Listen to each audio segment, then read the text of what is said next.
Hey everybody. So for my test, I picked the Pro Agility. Um, the way to start this off is probably defining agility. So agility is defined by the speed and movement of the total body within the velocity or direction in response to a stimulus.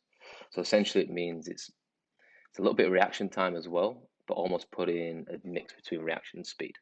So with those two elements, you end up getting agility. Um, in terms of this test, really what it's for is for athletes as a base measurement for their speed improvement. So you'll end up getting a lot of lateral moving sports doing these types of testing. The main ones in America at the moment, they do this. They do um, the testing for NHL, NFL, obviously in the NBA and stuff as well. And in particular, what I want to pick in this run is the 5-10-5. So one of the reasons being these are in the combines. It's also in the Spark test. And actually, the men's soccer team at UIW, we actually do this test.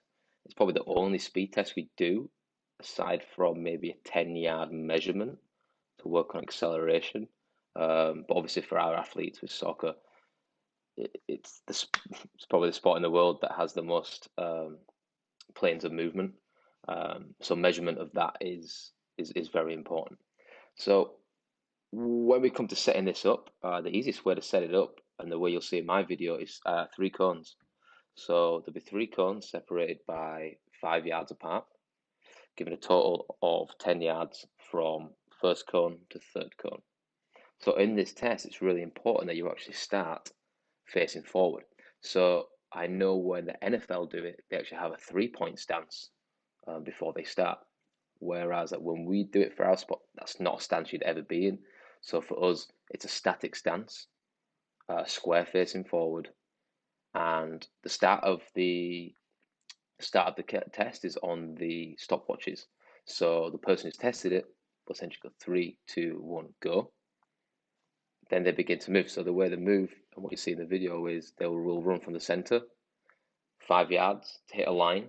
They will then run 10 yards to the opposite cone, hit a line, and then finish through. The time is stopped actually when they pass the middle cone on the final run. So it should look more like boom, boom, boom. Obviously, they won't be stopping in the middle. They will carry their speed through. The person timing then is gauging on when their measurement comes through.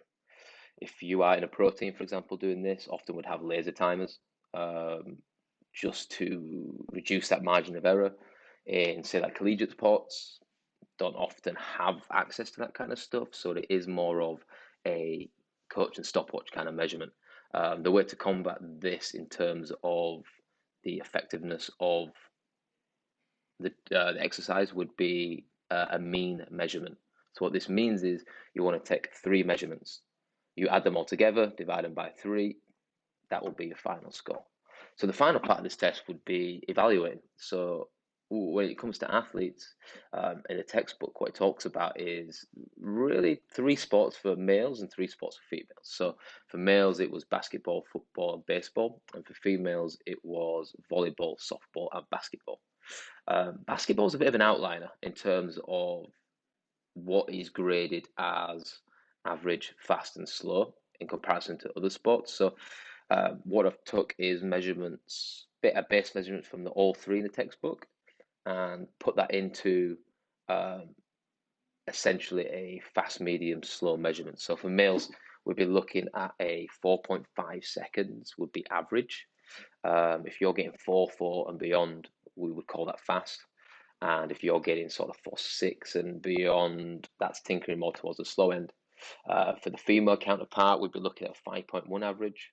On the fast scale of that, would be sort of that 5.49 switch over.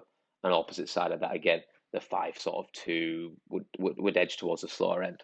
So again, slight difference between male and female measurements, but again, based on the sport is key. Um, the idea between the runs is to make sure you have adequate rest as well. So you don't want to be running one test, rest 30 seconds, do another.